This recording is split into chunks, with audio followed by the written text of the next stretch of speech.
The ballot questions, and a question about one in particular. Planned Parenthood in the courts, another setback for the administration. A city craving good news. Here's the good news confirmed. And, of course, the debate. Take one. Take time for Arkansas Week. Next. Arkansas Week is made possible in part by the Arkansas Times, keeping you informed by covering people, events, and politics in Arkansas. By FM 89, KUAR in Little Rock, with in-depth news reporting, analysis, and discussion each weekday.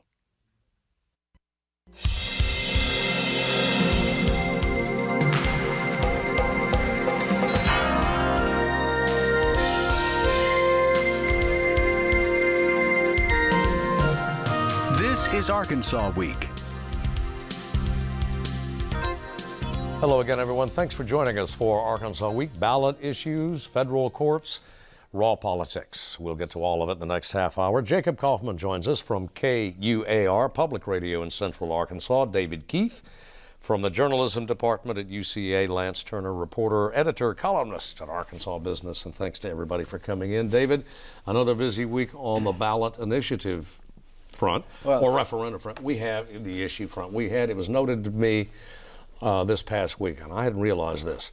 There are potentially seven questions on this November's ballot, and that's the most since 1968. There are seven questions. I guess the first question is how many of them will actually be on the ballot, or at least be counted, as we're getting to the point where they may show up and the numbers aren't counted. But hey, this is what we go through in every election cycle, is particularly with these proposed constitutional amendments and initiated acts that come through the public process. Opponents will turn to the courts in an effort to get these measures taken off the ballot for a variety of reasons, typically relating to the signature gathering process or to the wording of the amendment itself. And we're right in the middle of that right now. The Supreme Court has several special, I don't know if you call them judges or at least masters, who are appointed, and their job is to review these issues, make in a sense a recommendation or report to the court, and then of course the opponents and proponents of these issues get to file their briefs as well. We're not to that point yet, but we have had some of the masters have met their deadlines and released their reports. The most recent one involved the tort reform amendment, where questions have come up about the signature gathering process, the validity of the signatures that were turned in, and if the Supreme Court I guess takes the recommendation or takes the report from the special master, then this issue very much would come off the ballot, or at least not be counted.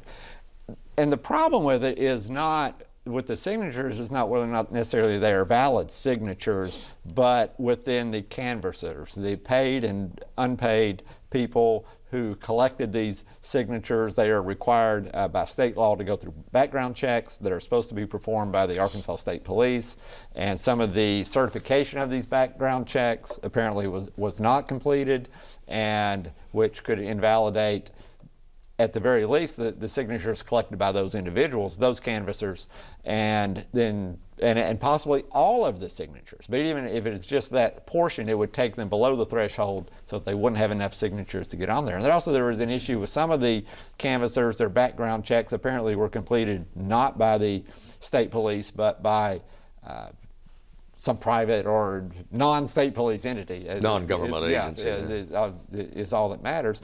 And so it's, that's the issue. That one could be in serious trouble. Now, on the other hand, when you get into, we have the two marijuana proposals, and the signatures only the signatures were challenged on one of them, and the special master ruled this week the signatures are fine. There were not enough problems there to invalidate the signatures. Still questions relating to the ballot title on that one, and with the other marijuana issue, the ballot title was the only question that was asked. And back to the tort reform, questions about that ballot issue as well. And the opponents typically, any angle that they can take into the courts, that's what they're going to do, and that's what they've done in this case. Yeah. Well, and then of course you have the challenge, I guess the argument in the court of public opinion on the marijuana front as to whether I guess there's the thought now that people who are against medical marijuana in Arkansas, the governor, the lieutenant governor, the surgeon general, have gone ahead and started making their case to public, to voters. Stepped it up a little this week. Step it up a little bit this week and argue against voting for that, either of the medical marijuana measures, whichever, assuming they survive this process. And so you've had the governor and the lieutenant governor this week with a group of business leaders talking about how medical marijuana is bad for jobs, bad for the economy in Arkansas, make it harder to attract employers, attract employees, make it harder for drug testing to take place at some of these employers. And so you've got them moving into another phase of trying to stop this, and that is just to convince voters not to vote against it and to tell them that it's bad for Arkansas. And you also, some of these business leaders were talking about concerns that they're not under drug testing laws now. They can't test for legal drugs, and if marijuana is a legal drug, they could have, their concern is they could have employees who are impaired by marijuana and put themselves and others at risk because of the nature of their jobs. And so, now, the proponents of the amendment says that's not what the law, the amendment allows, would not allow that to, or at least be prohibited for someone to be working under the influence of marijuana. The opponents say that, well, but federal law may supersede that in that regard. It's still illegal under federal law. Right, because it is still illegal under federal law. And another interesting thing about this, the whole strange bedfellows aspect is, the proponents, the signature, the marijuana amendment that involved the signature challenge this week, well, the proponents of the second marijuana amendment are working with the opponents against this amendment, which also are the opponents against their own amendment, in an effort to get it thrown off the ballot. So because they believe having two medical marijuana items on the ballot will mean that neither of them will pass. Yeah, which is probably true. Yeah. It will. I think having the two on there works against both of them for sure. Right. I just wanted to circle back to the reason why we're talking about the signature issue for getting things on the ballot, actually to be on the November ballot, is because there's a recent state law passed that had a whole bunch of new restrictions for these paid canvassers. Do have to have these background checks, to have to sign an official form for the state government. And those are all new burdens that previous efforts didn't have. So that's kind of the reason I think we're seeing so many different lawsuits, is because they're conforming to a new set of rules that didn't exist in past efforts to get ballot initiatives on there. Mm-hmm. And they've also raised the question as well, if we had already started collecting signatures before these laws came into effect, does it start at this point, or do we get to complete our process? It's kind of interesting to me to see the governor be so active in the last 2 or 3 weeks with medical marijuana, because he started off, whenever this was first going to get on the ballot, saying, I'm going to take a back seat to this and let the medical community do it. But we've seen press conference after press conference. Yes, the State Chamber of Commerce might be with him. Yes, Greg Bledsoe, the Surgeon General, might be there. But Hutchinson is the one leading the charge, it looks like, organizing all these forces. And there's going to be another one. Apparently, they've already said they're having another news conference coming up to talk about other aspects of why it's bad. And of course, he's a former administrator of the Drug Enforcement Agency, so I know there's that legacy that I'm sure he wants to honor as well. Well, he's also the titular head of a pretty conservative Republican Party. Exactly. Yeah. Not to leave that out for sure. And we've also the Surgeon General and Jason Rayford and a third individual. I mean, they have a panel, a forum, I guess you could call it, scheduled at UCA, where they say they're going to talk about the marijuana amendments. I mean, I don't think there's any doubt about what they're going to say about them. And it has not been announced, but I have heard that a second forum will be scheduled at UCA with proponents of the amendments as well, even though this is going to be a one-sided discussion, and I guess we can anticipate a second one-sided discussion somewhere down the road at UCA. So there's other efforts not involving the governor out there as well. Right. Well, moving on, although not to leave the administration necessarily, but it had another setback Thursday in U.S. District Court when the Honorable Christine Baker broadened her original order in the matter of state funding for Planned Parenthood, Medicaid services. Well, I think it was about a year or so ago, we had a national anti-abortion group release a series of highly edited, secretly recorded videos involving different Planned Parenthood clinics around the country. And in response to this, it happened in not just Arkansas, but many states. State of Arkansas, Governor Hutchinson cut the Medicaid contract with Planned Parenthood. So this order from U.S. District Court, we know the state cannot do that, at least for the time being. It was originally applying to the 3 people in the lawsuit. Now it's expanded to everyone. But the scope of this is actually kind of small in the context of state government. The state of Arkansas sent $50,000 a year of Medicaid payments to patients who use Planned Parenthood services, and by federal law, none of them are supposed to be used for abortion services, which was the objection from the Hutchinson administration. And that particular procedure in the videos is not done in Arkansas. Yeah, richer in symbolism anyway. Although the plaintiffs in the action would argue, no, it is very significant to them as they did at the at the trial level. And I think certainly part of what they're saying is because the people who have been receiving these services through Planned Parenthood with Medicaid funding, I mean, it does get back to citizens, having the right to choose their provider. And if individuals choose to use, and some of the things that some of these services and some of the family planning services and other medical exams that are provided by Planned Parenthood, they're limited locations outside of Planned Parenthood where these are offered, and if the women who are involved in this are not able to get their services someplace else, or not at the provider of their choice because maybe that provider does not accept Medicaid at all, then it becoming more of a health issue for sure for these individuals. Yeah, the judge's ruling not altogether unexpected. She was almost dismissive in dismissing the state's arguments in the first go around. And in particular too, if you look across the country, I mean, this has sort of been the trend. I mean, this has happened in other places. States have cut off funding, and courts have come back and said, "Oh, you can't do that." And I know in Arkansas, it's you can't dismiss on, or you can't cut a contract on ideological grounds. It has to be based on the qualifications of that provider, and that's been the argument by plaintiffs as well. And so it wasn't entirely a surprise, I don't think. Okay, moving on to some business and economic issues.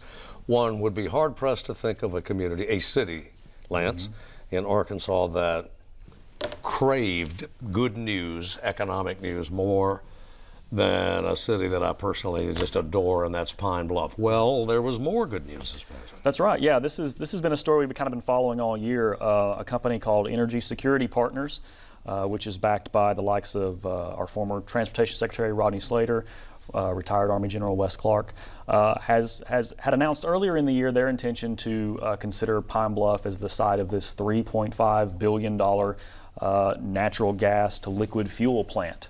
And it was something that it has just sounded too good to be true, really. And we, in our reporting of it, we were sort of, is this really going to happen? How does this work? Can you really make this happen? Was sort of the attitude we went into it with, and was assured that yes, this can happen. And the process is a little used process that's been around since the 1920s for this kind of energy production process, but it just hasn't been used a lot in the United States. Well, we got word this week, the CEO of that operation, Roger Williams, announced to the Rotary Club of Little Rock that they have now officially said and officially decided that Pine Bluff, that this site near Pine Bluff will be the site of this $3.5 million plant. Billion. 3.5 billion with a B. Which would be built and has been built and probably is the single largest economic development project in Arkansas's history. It's bigger than Big River Steel, bigger than this paper plant that's coming to Arkadelphia.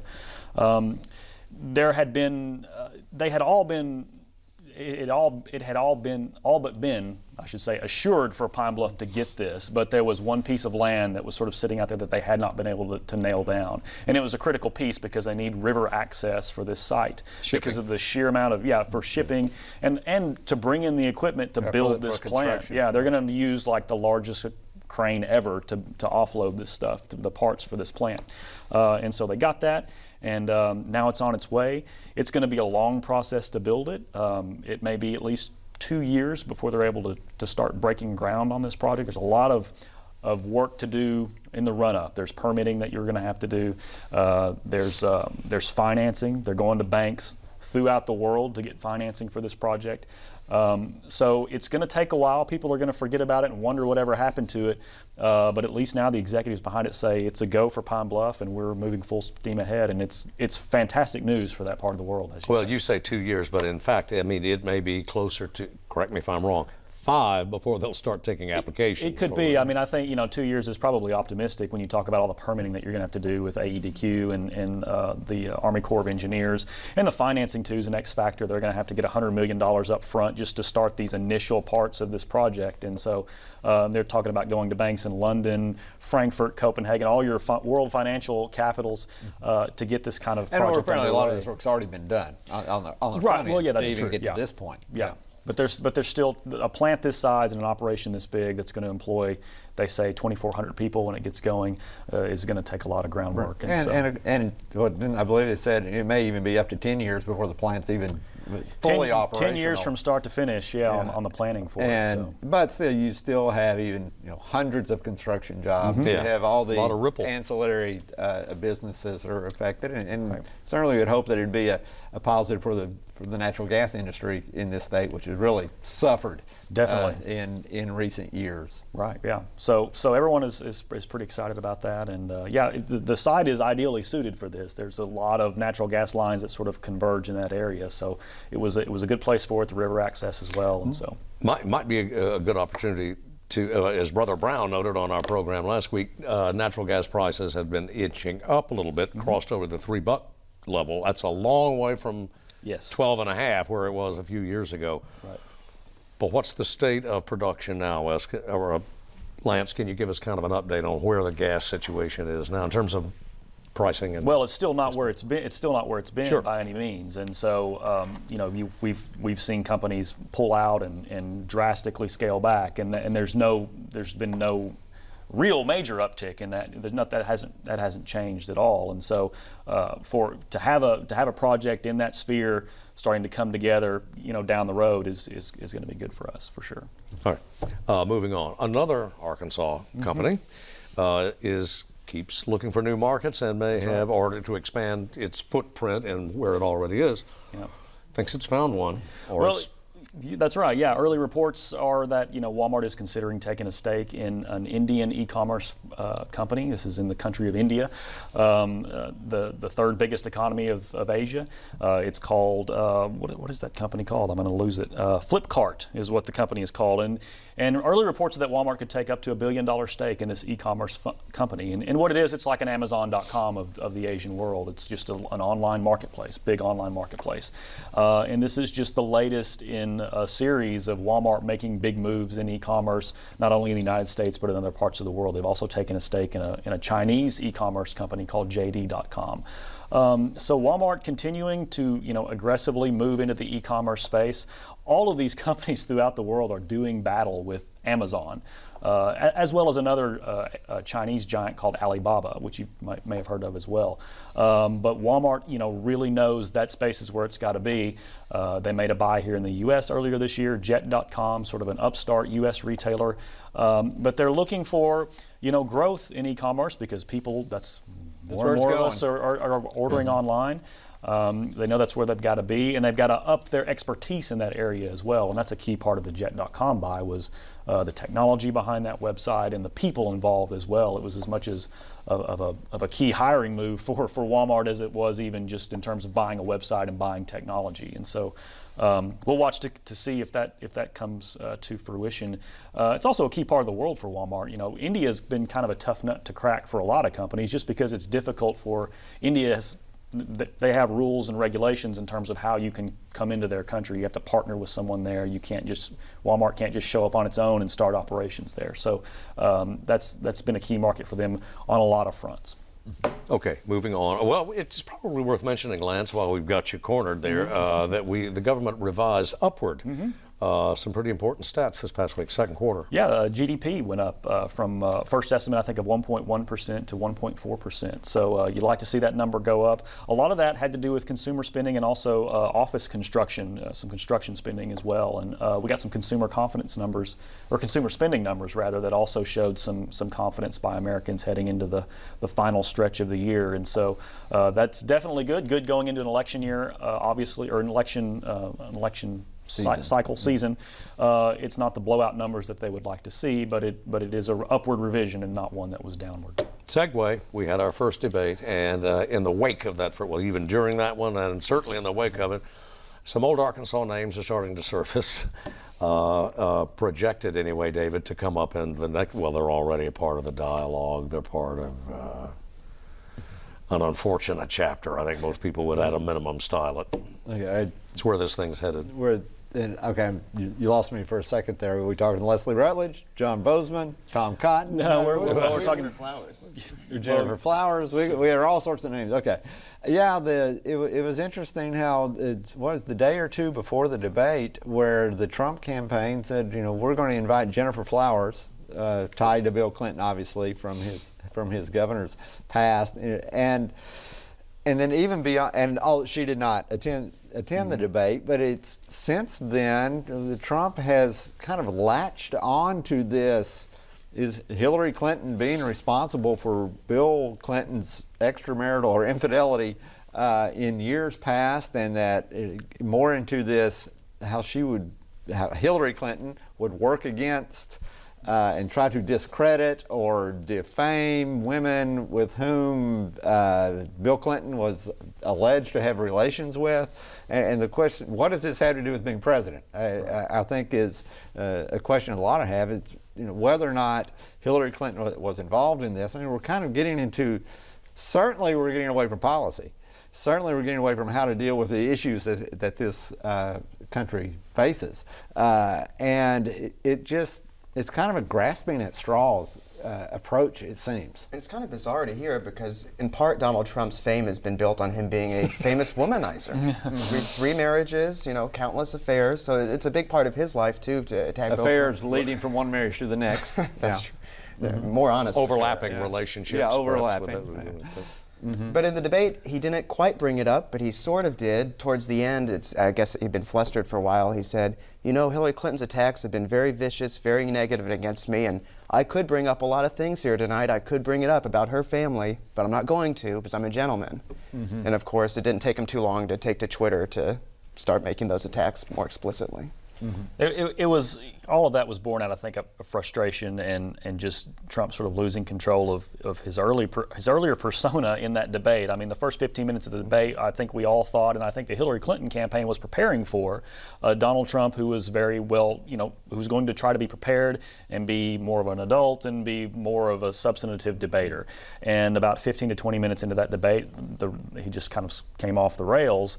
And Hillary Clinton's performance in that debate, some say it wasn't her best debate performance ever, but I think it was really well done in that she effectively, subtly goaded him into falling into a number of traps, and it left him on the defensive throughout the entire debate, and really he wasn't ever able to make any headway on any of the classic Clinton attack lines. If you want to talk about Benghazi, the Clinton Foundation, the emails, he made headway on none of those. He barely even mentioned them. Barely even mentioned them. And so she won the debate, and it flustered him, and this is where we are now. And some of those traps, like referring to the Miss Universe contestant as being fat, are traps that have lasted all week long because Donald Trump has kept up his attack, saying she did gain weight. It was inappropriate for her to gain weight. Reiterating his attacks on her. So here we are. This guy's we're running for president, and with all due respect to the Republican nominee, he spent the past week talking about Miss Universe, his own personal life, or having to defend that, casting aspersions on the personal lives of others, and nothing on what, very little anyway, on what would in a different time might be termed issues. Yeah, Leslie Rutledge said people only want to talk about jobs, but that's not what he is wanting to talk about. And I think a good microcosm, a good example is you look at during the debate, the email Clinton's email issue came up, she said, I made a mistake, I should have done things differently, didn't go into it at great length, and she moved on. And then you look at Trump's response to the birther questions, and he couldn't let it go. He couldn't give a definitive answer to that. He could have said, I made a mistake, I was wrong, and moved on, but he couldn't bring himself to do that, or he didn't bring himself to do that. And I think that just kind of sums up how a lot of this campaign has gone. He can't make a simple statement. I don't know if he can't admit that he's wrong when he is wrong, or if he can't accept the facts as they're presented to him because he has another narrative that he's trying to present. But if he could do that, it would greatly help his campaign. The gentleman from the Gallup poll this Friday morning came out with some numbers which Gallup's generally considered to be reliable. By a 61 to 27 margin, the people it surveyed into the four figures believe that Secretary Clinton won the first debate, 61-27. Gallup also notes that by 70-20, Americans surveyed thought that Governor Romney won the first debate over President Obama. So things can change. There's room for change. One other, I'm the galloping moderator here, but one other Gallup finding. By an almost unprecedented margin, 57% to 46% of those surveyed wish there was a third party, a viable, strong third party. Almost a record. Well, they might wish for a viable, strong third party, but that doesn't mean there is one, and that's probably why they weren't on the debate stage. I'm referring to Gary Johnson, had his second flop, and people are trying to pay attention to him. His first one was he didn't know Aleppo, the city in Syria, what that was when he was asked about it. And he was asked, I think by Chris Matthews on MSNBC, to name a single world leader that he identifies with. And he said he couldn't do it. Got to end it there because we're out of time. Thanks to you guys for coming in. As always, thanks to you for watching. See you next week.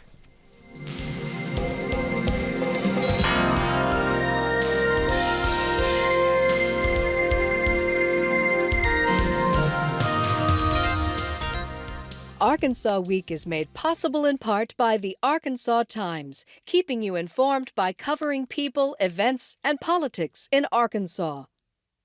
By FM 89, KUAR in Little Rock, with in-depth news reporting, analysis, and discussion each weekday.